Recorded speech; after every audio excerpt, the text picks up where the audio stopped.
lived.Part.org. The Adventures of Tom Sawyer by Mark Twain.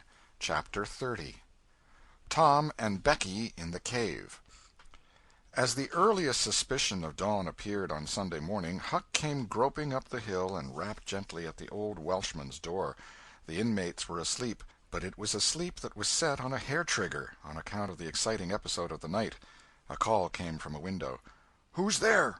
Huck's scared voice answered in a low tone. "Please let me in. It's only Huck Finn." "It's a name that can open this door night or day, lad, and welcome."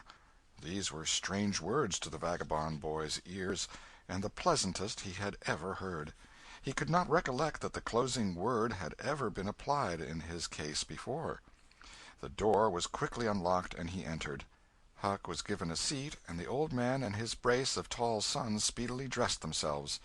"Now, my boy, I hope you're good and hungry, because breakfast will be ready as soon as the sun's up, and we'll have a piping hot one, too.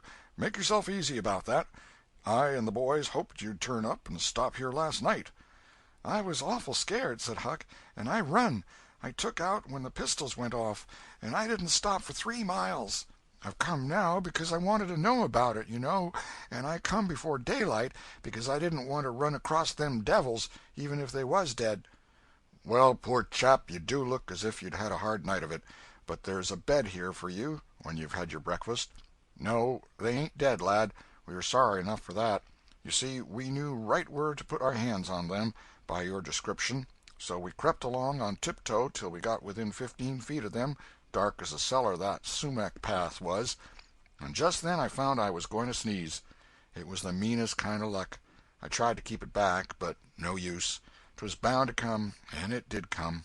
I was in the lead with my pistol raised, and when the sneeze started, those scoundrels a-rustling to get out of the path, I sung out, 'Fire, boys!' and blazed away at the place where the rustling was. So did the boys, but they were off in a jiffy, those villains, and we after them down through the woods. I judge we never touched them. They fired a shot apiece as they started, but their bullets whizzed by and didn't do us any harm. As soon as we lost the sound of their feet, we quit chasing, and went down and stirred up the constables. They got a posse together and went off to guard the river bank, and as soon as it is light the sheriff and a gang are going to beat up the woods. My boys will be with them presently. I wish we had some sort of description of those rascals. 'Twould help a good deal. But you couldn't see what they were like in the dark, lad, I suppose?" "Oh, yes, I saw them downtown and followed them." "Splendid. Describe them. Describe them, my boy." "One's the old deaf and dumb Spaniard that's been round here once or twice, and t'other's a mean-looking, ragged—" "That's enough, lad. We know the men. Happened on them in the woods back of the widow's one day, and they slunk away. Off with you, boys, and tell the sheriff. Get your breakfast tomorrow morning." The Welshman's sons departed at once. As they were leaving the room, Huck sprang up and exclaimed, "Oh, please don't tell anybody it was me that blowed on them. Oh, please."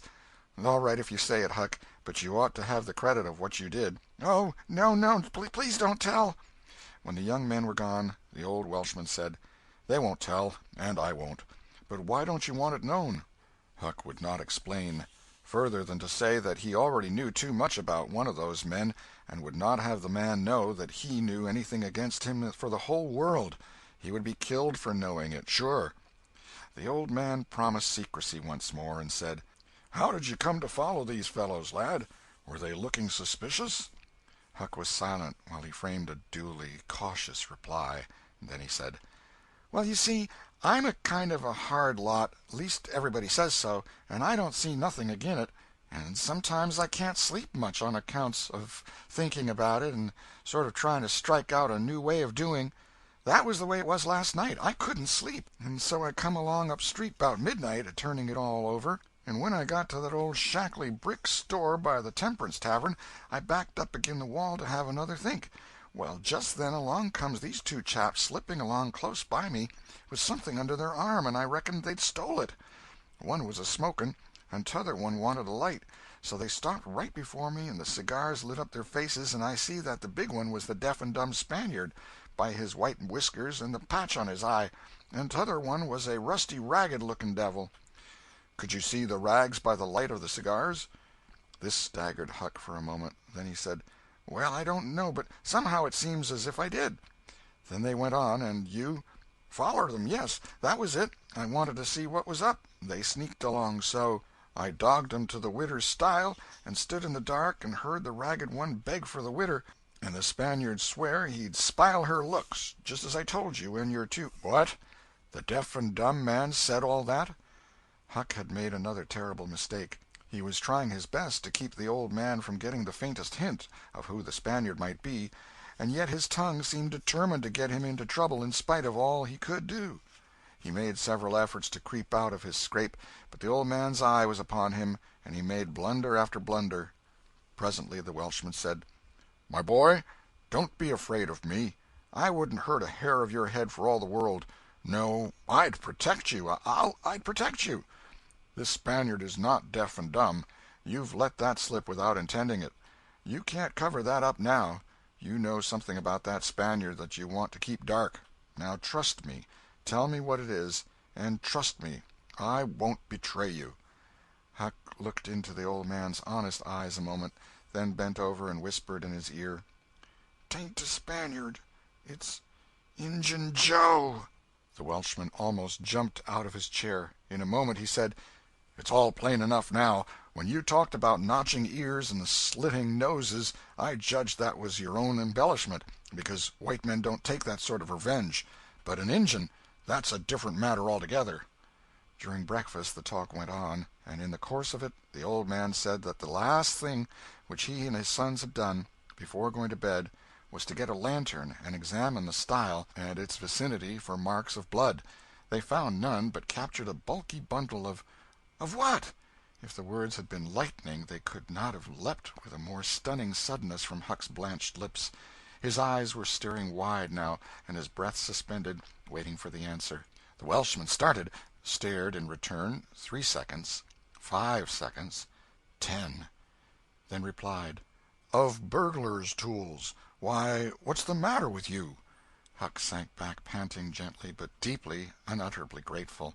The Welshman eyed him gravely, curiously, and presently said: "Yes, burglars' tools. That appears to relieve you a good deal. But what did give you that turn? What were you expecting we'd found?" Huck was in a close place. The inquiring eye was upon him. He would have given anything for material for a plausible answer. Nothing suggested itself. The inquiring eye was boring deeper and deeper. A senseless reply offered. There was no time to weigh it. So, at a venture, he uttered it, feebly: "Sunday school books, maybe?" Poor Huck was too distressed to smile, but the old man laughed loud and joyously, shook up the details of his anatomy from head to foot, and ended by saying that such a laugh was money in a man's pocket, because it cut down the doctor's bills like everything. Then he added: "Poor old chap, you're white and jaded. You ain't well a bit. No wonder you're a little flighty and off your balance. But you'll come out of it. Rest and sleep will catch you up all right, I hope." Huck was irritated to think he had been such a goose and betrayed such a suspicious excitement, for he had dropped the idea that the parcel brought from the tavern was the treasure as soon as he had heard the talk at the widder's stile. He had only thought it was not the treasure, however. He had not known that it wasn't, and so the suggestion of a captured bundle was too much for his self-possession. But on the whole he felt glad the little episode had happened, for now he knew beyond all question that that bundle was not the bundle, and so his mind was at rest and exceedingly comfortable. In fact, everything seemed to be drifting just in the right direction now. The treasure must be still in number 2. The men would be captured and jailed that day, and he and Tom could seize the gold that night without any trouble or any fear of interruption. Just as breakfast was completed there was a knock at the door. Huck jumped for a hiding-place, for he had no mind to be connected even remotely with the late event. The Welshman admitted several ladies and gentlemen, among them the Widow Douglas, and noticed that groups of citizens were climbing up the hill to stare at the stile. So the news had spread. The Welshman had to tell the story of the night to the visitors. The widow's gratitude for her preservation was outspoken. "Don't say a word about it, madam. There's another that you're more beholden to than you are to me and my boys, maybe, but he don't allow me to tell his name. We wouldn't have been there but for him." Of course this excited a curiosity so vast that it almost belittled the main matter, but the Welshman allowed it to eat into the vitals of his visitors, and through them be transmitted to the whole town, for he refused to part with his secret. When all else had been learned, the widow said, "I went to sleep reading in bed and slept straight through all that noise. Why didn't you come and wake me?" "We judged it weren't worth while. Those fellows weren't likely to come again. They hadn't any tools left to work with, and what was the use of waking you up and scaring you to death? My 3 negro men stood guard at your house all the rest of the night. They've just come back." More visitors came, and the story had to be told and retold for a couple of hours more. There was no Sabbath school during day school vacation, but everybody was early at church. The stirring event was well canvassed. News came that not a sign of the 2 villains had been yet discovered. When the sermon was finished, Judge Thatcher's wife dropped alongside of Mrs. Harper as she moved down the aisle with the crowd, and said, "Is my Becky going to sleep all day? I just expected she would be tired to death." "Your Becky?" "Yes," with a startled look. "Didn't she stay with you last night?" "Why, no." Mrs. Thatcher turned pale and sank into a pew, just as Aunt Polly, talking briskly with a friend, passed by. Aunt Polly said, "Good morning, Mrs. Thatcher. Good morning, Mrs. Harper. I've got a boy that's turned up missing. I reckon my Tom stayed at your house last night, one of you, and now he's afraid to come to church. I've got to settle with him." Mrs. Thatcher shook her head feebly and turned paler than ever. "He didn't stay with us," said Mrs. Harper, beginning to look uneasy. A marked anxiety came into Aunt Polly's face. "Joe Harper, have you seen my Tom this morning?" "No, ma'am."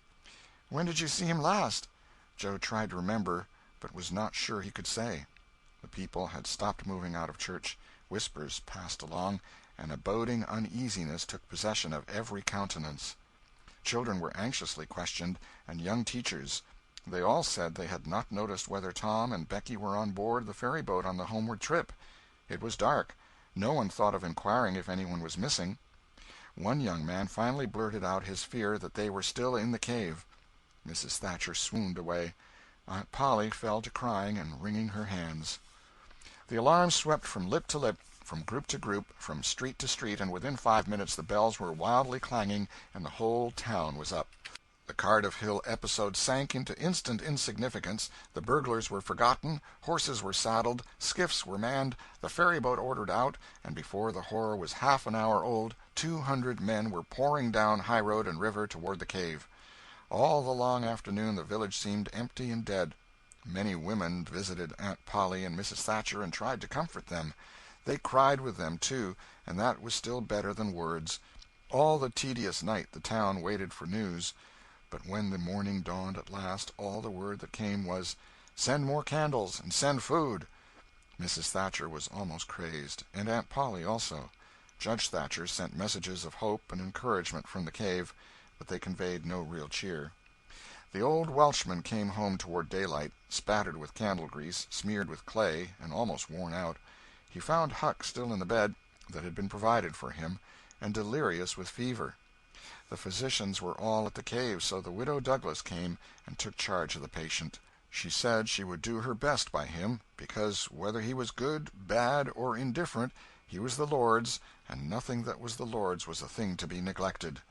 The Welshman said Huck had good spots in him, and the widow said, "You can depend on it. That's the Lord's mark. He don't leave it off. He never does. Puts it somewhere on every creature that comes from his hands." Early in the forenoon parties of jaded men began to straggle into the village, but the strongest of the citizens continued searching. All the news that could be gained was that remotenesses of the cavern were being ransacked that had never been visited before, that every corner and crevice was going to be thoroughly searched, that wherever one wandered through the maze of passages, lights were to be seen flitting hither and thither in the distance, and shoutings and pistol-shots sent their hollow reverberations to the ear down the somber aisles.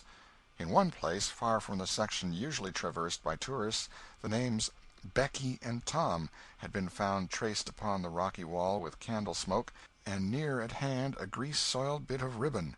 Mrs. Thatcher recognized the ribbon and cried over it.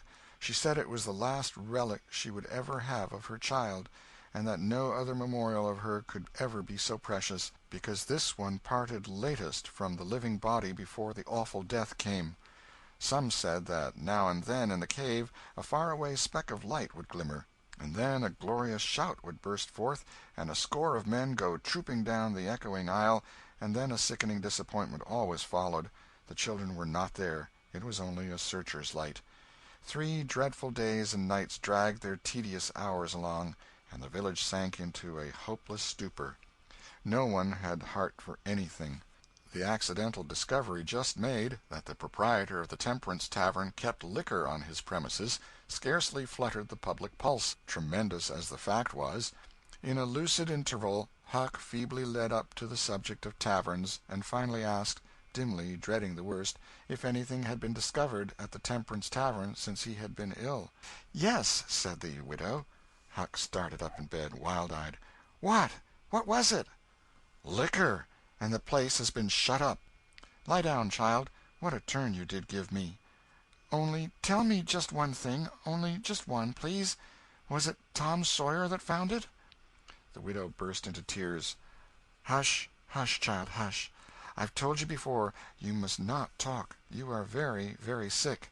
Then nothing but liquor had been found. There would have been a great powwow if it had been the gold. So the treasure was gone forever, gone forever.